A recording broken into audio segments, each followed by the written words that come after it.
Selamat pagi anak-anak. Kita bertemu lagi di pembelajaran matematika. Pada saat ini kita akan belajar materi kelas 7, yaitu materi tentang perbandingan. Dengan kata lain adalah rasio. Nah, apa itu perbandingan anak-anak? Perbandingan itu adalah bentuk paling sederhana yang digunakan untuk membandingkan dua atau lebih besaran atau nilai yang satuannya sejenis. Nah, satuan yang sejenis ini biasanya adalah satuan panjang, satuan massa. Panjang itu biasanya kilometer, meter, sentimeter ya anak-anak ya. Satuan dari jarak. Kemudian satuan massa seperti kilogram, gram, ons, dan lainnya. Kemudian ada lagi satuan waktu. Ada menit, jam, detik. Kemudian satuan dari banyak benda. Ada buah, ada lusin, ada gross, dan sebagainya. Kemudian satuan kecepatan, kilometer per jam, meter per sekon, ya, dan lain sebagainya. Sekarang, bagaimana cara penulisan perbandingan? Ada dua cara.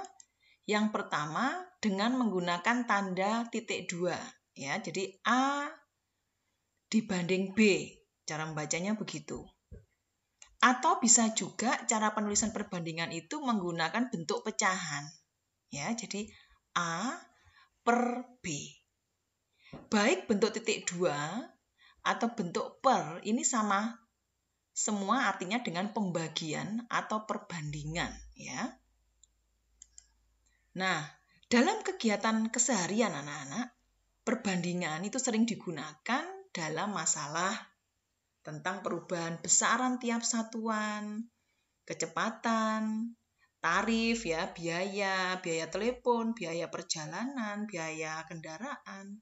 Kemudian konversi satuan, misalkan dari satuan panjang, kilometer menjadi meter. 1 kilometer sama dengan 1000 meter. Itu salah satu contohnya. Kemudian perbandingan resep. Misalkan ibu kalian memasak ya, kalau satu bagian masakan itu misalkan butuh 1 kilogram gula, misalkan begitu. Tetapi kalau misalkan ibu ingin membuat 3 bagian masakan, ya berarti gulanya harus berapa kilogram.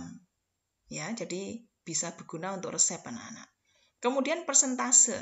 Jadi 25%. 30%, misalkan lagi 40%, berarti 40/100, seperti itu ya.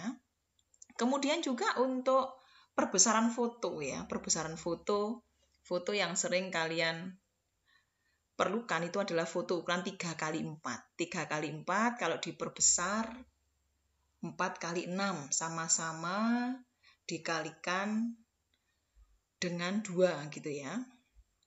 Kemudian yang sering juga menggunakan perbandingan itu adalah permasalahan tentang skala ya. Skala itu berarti terkait dengan benda sebenarnya dan benda pada model, bisa pada peta, bisa pada foto, bisa pada gambar dan lain sebagainya. Itu anak-anak contoh-contoh penggunaan perbandingan dalam kegiatan keseharian. Oke, kita lanjutkan materi kita. Sekarang coba perhatikan gambar berikut ini anak-anak ya. Nah, ini ada foto, ada perempuan dan juga laki-laki yang sedang berfoto bersama. Nah, kita data dulu dari foto ini anak-anak, kalian amati. Banyak laki-laki yang ada dalam foto ini yang duduk ini ada 10 orang. Kemudian yang berdiri adalah banyaknya perempuan. Yang perempuan ini kalau kita hitung jumlahnya ada 16 orang. Nah, kita akan menyatakan banyak perbandingan banyak laki-laki dan perempuan yang ada dalam foto tersebut. Nah, cara menuliskannya adalah yang diminta perbandingan banyak laki-laki dan perempuan. Berarti yang banyak laki-laki dulu, yang kita tulis terlebih dahulu, banyak laki-laki dibanding banyaknya perempuan. Berarti banyaknya laki-laki, kita tuliskan 10 orang, dibandingkan banyaknya perempuan 16 orang. Nah, ternyata ingat tadi pengertian perbandingan tadi, membandingkan dua besaran atau nilai yang satuannya sejenis. Nah, ini sudah sama-sama banyaknya benda ya. Ini orang di sini ya, sama-sama sudah banyaknya orang ya. Satuannya sudah sejenis. Setelah satuannya sejenis, kalian ambil bilangannya saja atau besarannya saja. Ini 10, ini 16. Nah, 10 banding 16. Kemudian kembali ke aturan perbandingan. Cara penulisan perbandingan itu harus dalam bentuk paling sederhana, anak-anak. 10 dibanding 16 ini bisa kalian sederhanakan. Cara menyederhanakannya, kalian bisa menggunakan KPK, kelipatan persekutuan terkecil ya. 10 dibanding 16 ini KPK-nya adalah 2. Berarti 10 kita bagi 2, kita sederhanakan, 16 juga kita bagi 2, kita sederhanakan. Diperoleh hasil 10 bagi 2, 5, dibanding 16 dibagi 2, 8. Nah, perbandingan antara banyak laki-laki dan perempuan diperoleh 5 banding 8. Ya, ini sudah bentuk paling sederhana. Oke ya. Contoh yang kedua, anak-anak. Sekarang perhatikan lagi foto Candi Borobudur berikut. Nah, Ibu mempunyai foto Candi Borobudur ini, anak-anak. Kalian amati. Di dalam foto ini, Candi Borobudur ini memiliki ukuran panjang dalam foto ya, ini ya, 10 cm. Itu panjangnya Candi Borobudur dalam foto. Kemudian tingginya Candi Borobudur yang ini, di dalam foto ini 4 cm. Oke. Nah, jika panjang sebenarnya candi adalah 120 meter, anak-anak, tentukan yang pertama perbandingan antara panjang candi pada foto dengan panjang candi sebenarnya. Kemudian yang kedua, tentukan juga tingginya candi sebenarnya. Kita lanjutkan, kita ke pembahasan, anak-anak. Kita membahas yang pertanyaan A dulu. Nah, panjang candi sebenarnya tadi diberikan 120 meter. Kemudian kita lihat pada foto, panjang candi pada foto ini adalah 10 cm. Ini ya, 10 cm. Maka, kita mencari perbandingan antara panjang candi pada foto dengan panjang candi sebenarnya. Kita tulis dulu datanya. Panjang candi pada foto itu adalah 10 cm. Kita tuliskan 10 cm dibanding panjang candi sebenarnya. Ini panjang candi sebenarnya yaitu 120 meter. Kalian lihat dan amati satuan panjang candi pada foto menggunakan cm dan satuan pada panjang candi sebenarnya ini menggunakan meter. Satuannya belum sama. Satuannya memang satuan panjang tetapi belum sama atau belum sejenis ya. Aturannya harus ubah menjadi satuan yang sejenis ya. Nah, sentimeter dengan meter diubah kemana anak-anak? Ubahlah ke satuan yang terkecil. Jadi yang sentimeter dengan meter itu satuan terkecilnya adalah sentimeter. Oke, sehingga kalian harus menyamakan satuannya dulu menjadi satuan terkecil yaitu sentimeter. Data yang ini tetap 10 cm. Nah, yang data meter ini kalian ubah dulu anak-anak ke sentimeter. Ingat, 1 meter sama dengan 10 cm.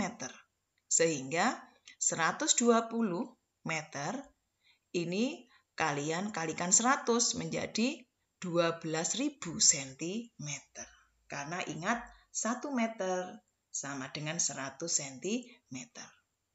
Oke, selanjutnya pada penulisan perbandingan terakhir, satuannya sudah kompak anak-anak ya, sudah sama, yaitu menggunakan satuan panjang cm dan cm. Selanjutnya, kalian tinggal mengambil besarannya saja atau nilainya saja, ini 10 dibanding 12.000. Berikutnya, ingat, perbandingan harus dalam bentuk paling sederhana. Sehingga 10 dan 12.000 kalian cari KPK-nya yaitu 10. Sehingga ini dibagi 10, yang 12.000 juga kalian bagi 10. Diperoleh 10 bagi 10, 1. 12.000 dibagi 10, diperoleh 1.200. Inilah perbandingan antara panjang candi pada foto dengan panjang candi sebenarnya. Oke. Nah, ada kelanjutannya anak-anak. Jika perbandingan itu menyatakan 1 banding sekian, ya, 1 banding sekian, maka ini disebut dengan skala. Oke. Ya, Ibu ulang ya. Jika perbandingannya adalah 1 banding sekian, maka 1 banding sekian ini atau 1 banding N ini disebut dengan skala. Nah, skala ini nanti banyak kita gunakan untuk perbandingan penentuan panjang sebenarnya, panjang benda sebenarnya, panjang benda pada gambar, panjang benda pada foto, panjang benda pada peta, seperti itu anak-anak ya. Jadi skala kalian juga mendapatkan materi ini mungkin di materi pelajaran IPS ya. Ada juga. Oke. Nah, kita peroleh skala 1 banding 1.200. Kita ke pertanyaan B. Untuk pembahasan pertanyaan B tadi, kita akan mencari tinggi Candi Borobudur sebenarnya, ya, di mana diketahui tingginya candi pada foto tadi 4 cm anak-anak. Nah, sekalian kita menggunakan skala, ya. Tadi di pembahasan A, kita sudah memperoleh skala 1 banding 1.200. Artinya skala dulu, ya anak-anak ya. Arti skala 1 banding 1.200 itu mempunyai arti anak-anak, yaitu 1 cm panjang benda pada foto atau pada gambar atau pada peta itu mewakili 1.200 cm panjang benda sebenarnya. Oke ya, Ibu ulang ya. Kalau ada skala 1 banding 1.200, skala itu selalu 1 banding ya. 1 banding 1.200, ini contoh di pembahasan kita saat ini artinya 1 cm panjang benda pada foto mewakili 1.200 cm panjang benda sebenarnya. Nah, nanti data ini akan kita pakai untuk mencari tinggi Candi Borobudur sebenarnya. Oke ya.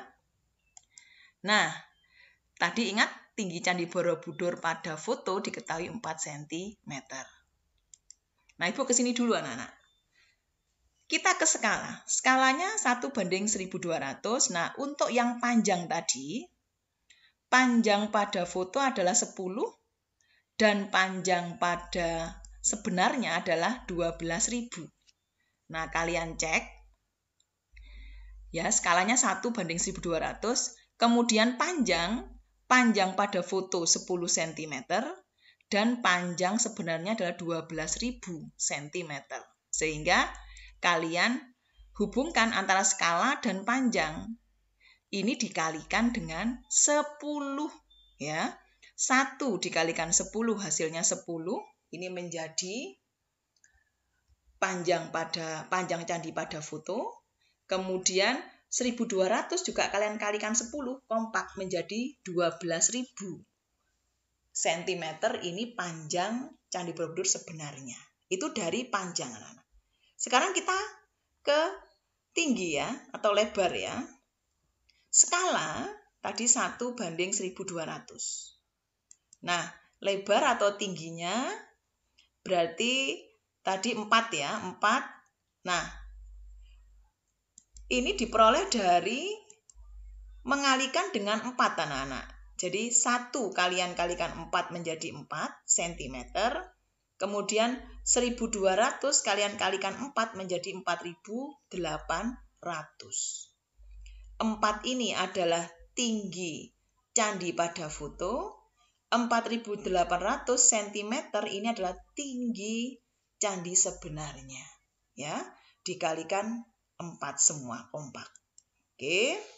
Yang Ibu beri lingkaran orange ini penting, nanti kita bawa ke pencarian di sini ya. Nah, maka anak-anak, untuk mencari tinggi sebenarnya candi, kita tinggal mengalihkan skala 1200 dengan tinggi pada foto. Kalikan dengan 4. 4 kali 1200 diperoleh 4800 cm. Kemudian cm bisa kita sederhanakan lagi menjadi meter. 48 meter. Itu tinggi Candi Borobudur sebenarnya. Oke ya. Semoga bermanfaat dan mudah dipahami. Dan ingat, kalian harus tekun selalu belajar matematika karena matematika itu adalah menantang dan menyenangkan. Sampai ketemu lagi di pertemuan selanjutnya. Dah.